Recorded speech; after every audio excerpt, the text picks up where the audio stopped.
Hello students, in the last class we have done integrated rate equation method, first order and zero order, and we also did the order of the reaction, units of order of the reaction and numericals based on integrated rate equation. Now we are coming to one more term related to order of the reaction, pseudo order reaction और pseudo first order reaction क्या है? What is a pseudo first order reaction? What is the meaning of word pseudo? Pseudo word means false. Pseudo का मतलब है false. Pseudopodia सुना होगा ना, amoeba में सूडोपोडिया, फॉल्स लेग्स होते हैं अमीबा के. Pseudo word means false. Pseudo first order reaction का क्या मतलब है? यहाँ हम एक एग्जाम्पल लेके डिस्कस करेंगे. फॉर एग्जाम्पल आपके पास एक एस्टर है CH3COO C2H5 प्लस वाटर. इसका हम हाइड्रोलिसिस कर रहे हैं, वाटर की प्रेजेंस में रिएक्शन कर रहे हैं. That results in formation of acetic acid and ethanol. ये कंपाउंड्स बनते हैं, या हम एक्वस लिखते हैं इसको, और जबकि आपका जो वाटर है that is written as liquid. Now if we discuss here, तो जो रेट है, rate of the equation that depends upon the concentration of ethyl acetate as well as the concentration of water. Now water being a pure solvent here, यहाँ पे water एक solvent की form में present है, pure liquid की form में present है, जबकि आपके पास बाकी सभी चीज़ें एक्वस सॉल्यूशन की फॉर्म में प्रेजेंट है.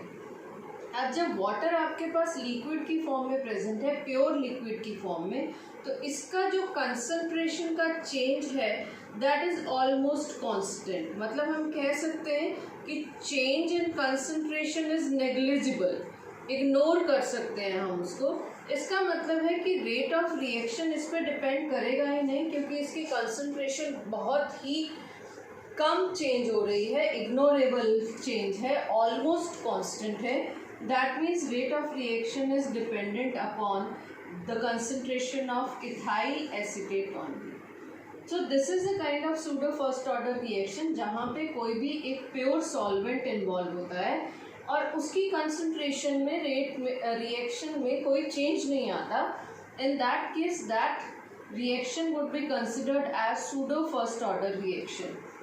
मीन्स आपको डिफाइन करना हो that once you see the reaction is of higher order, but actually the rate of reaction depends upon only one of the reactants, and that's why it is called as pseudo first order reaction. And same way आप अगर sugar का hydrolysis करें, sugar is C12H22O11, water की presence में आप उसको hydrolyse कर रहे हो, तो आपके पास ग्लूकोज और फ्रक्टोज बनता है. दोनों का फॉर्मूला ऑल्दो सेम है, स्ट्रक्चर्स अलग अलग हैं. C6H12O6 एक ग्लूकोज है और दूसरा fructose. This reaction can also be taken as an example of pseudo first order reaction.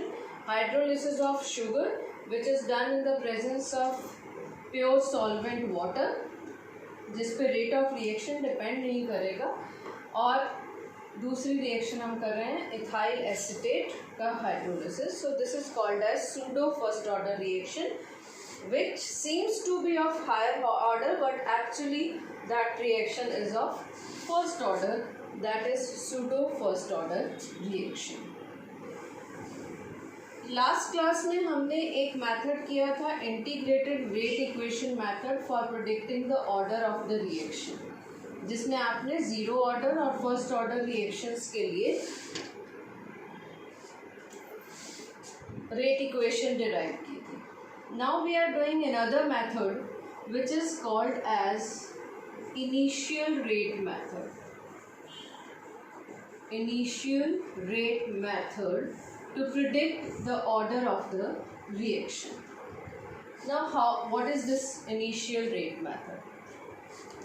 हम कंसिडर करते हैं, सपोज हमारे पास दो रिएक्टेंट्स हैं A और B, और ये एक प्रोडक्ट बनाते हैं C. इनिशियल रेट मेथड के अकॉर्डिंगली हमें क्या कैलकुलेट करना है? Basically we want to know that कि ए की कितनी पावर पे रेट डिपेंड करता है और बी की कितनी पावर पे रेट डिपेंड करता है, मींस एक्स और वाई क्या चीज़ है। हम कैसे कैलकुलेट करेंगे? इनिशियल रेट मेथड के अकॉर्डिंगली हम क्या करते हैं, जब रिएक्शन हो रही है तो उस केस में किसी भी एक रिएक्टेंट की कंसंट्रेशन को चेंज करते हैं और दूसरे को कांस्टेंट रखते हैं, उसमें कोई चेंज नहीं करते। एंड देन वी ऑब्जर्व कि अगर जिस रिएक्टेंट की कंसंट्रेशन आपने चेंज की है वो कितना रेट को चेंज करती है। सपोज करते हैं हम यहाँ पे पहले ए को चेंज करते हैं और कंसंट्रेशन बी की कांस्टेंट रखते हैं। अगर कंसंट्रेशन बी की कांस्टेंट रखते हैं तो अब हमें ये पता चल जाएगा कि ए की कितनी पावर पे रेट डिपेंड करता है। सपोज हमने ए की कंसंट्रेशन को डबल कर दिया तो रेट भी डबल हो गया।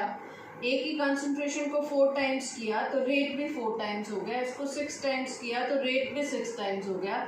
हमने बी की कंसंट्रेशन को कुछ नहीं छेड़ा, keeping it constant, we are continuously changing the concentration of A. जब ए की कंसंट्रेशन इस तरह से चेंज हो रही है कि जितना ए को चेंज करते हैं उतना ही रेट भी चेंज हो जाता है, दैट मीन्स जो यहाँ x है आपका, that should be equal to 1। Rate should be dependent upon the 1 power of concentration of A.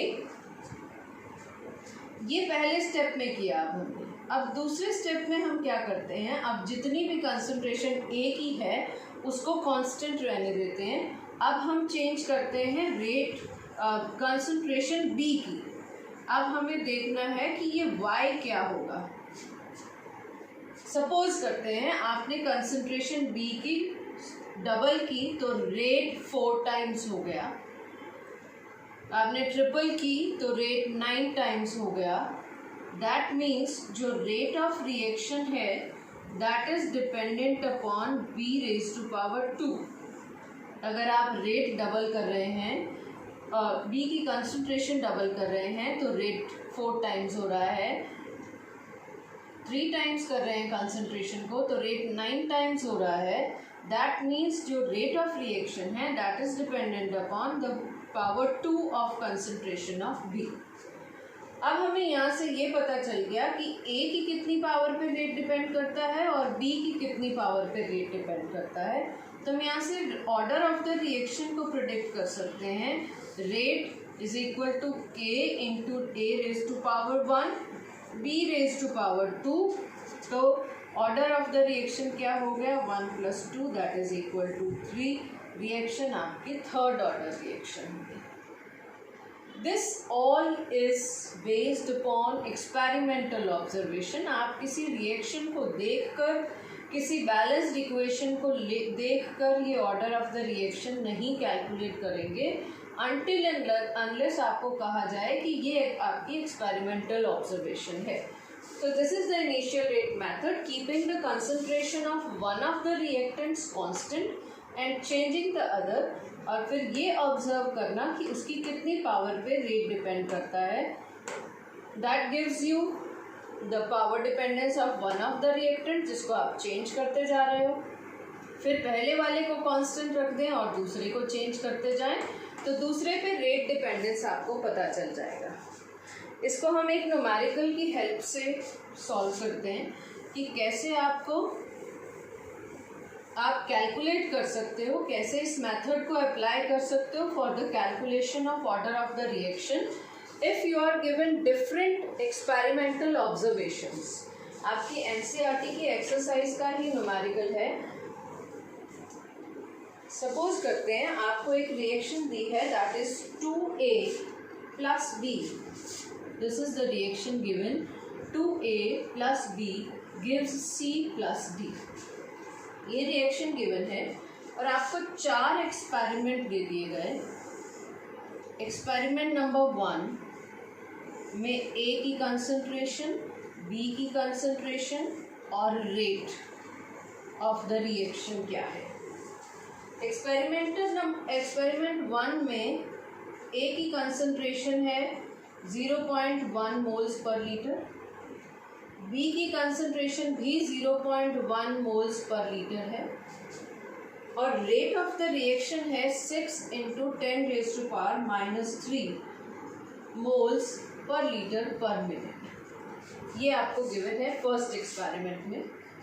Second experiment में हमने क्या किया, ए की कंसंट्रेशन 0.3, बी की कंसंट्रेशन 0.2 और रेट हो गया 7.2 × 10⁻²।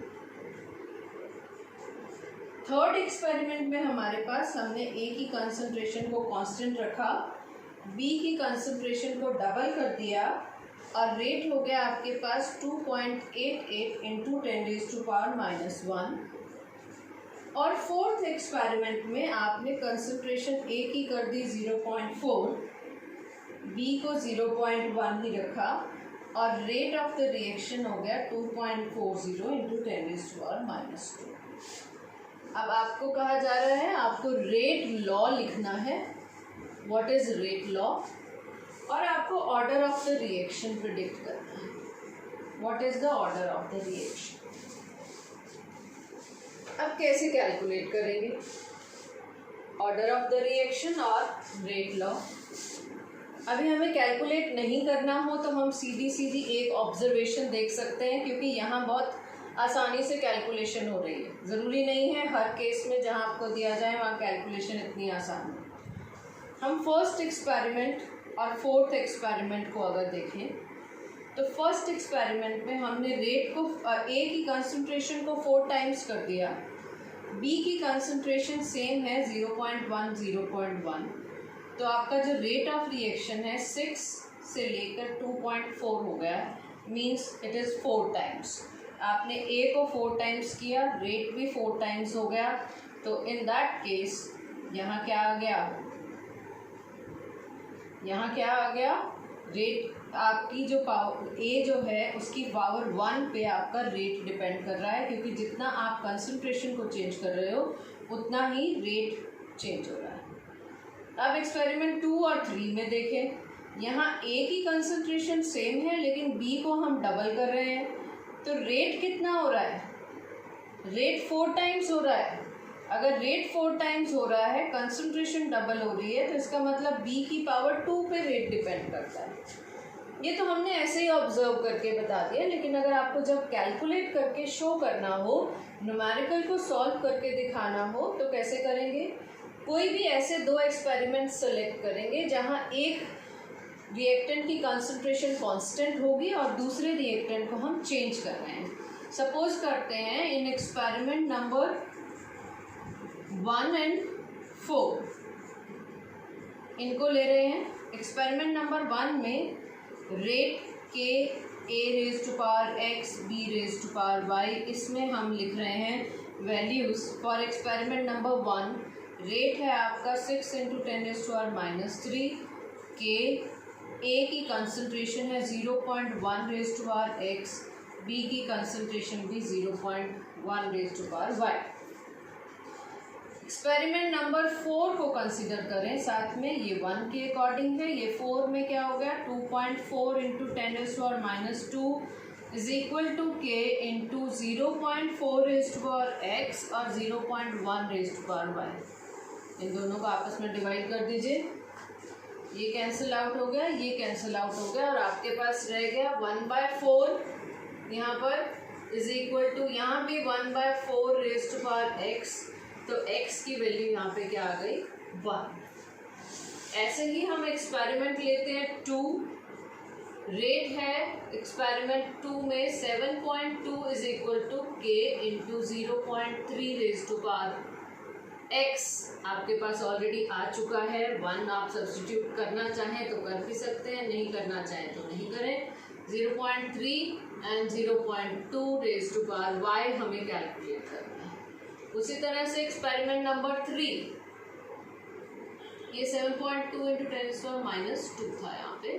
एक्सपेरिमेंट नंबर 3 में 2.88 × 10⁻1 के 0.3⁻1 0.4⁻y, इसको हमने यहाँ डिवाइड कर दिया ये कैंसिल आउट हो गया, ये भी कैंसिल आउट हो गया। यहाँ आ गया आपके पास 1/4, यहाँ आ गया 1/2 रेज़ टू पावर y। तो y की वैल्यू क्या हो गई यहाँ पे 2, कैलकुलेट कर सकते हैं। तो आपको रेट लॉ लिखने को कहा गया है, रेट लॉ लिखना है तो इसका मतलब rate is equal to k into a raise to power 1 b raise to power 2। x की वैल्यू हमारे पास 1 आई, b की वैल्यू 2 आई। ऑर्डर आपको कैलकुलेट करने को कहा गया था, that would be 3। So that's how you are going to calculate with the help of initial rate method. Order of the reaction क्या है, rate law आपको लिखना है वो क्या है, और यहीं से आपको रेट कांस्टेंट भी निकालने को कहा जाए तो आप किसी भी एक कंसंट्रेशन या एक्सपेरिमेंट को लेकर रेट कांस्टेंट भी कैलकुलेट कर सकते हैं। So this is how we are calculating the order of the reaction by initial rate method. You have to complete the exercise. Numericals हमारी एनसीईआरटी में भी दिए हुए हैं और आपकी रेफरेंस बुक्स में भी हैं, तो आप इनको कंप्लीट करेंगे एक्सरसाइज को, and then we will move further.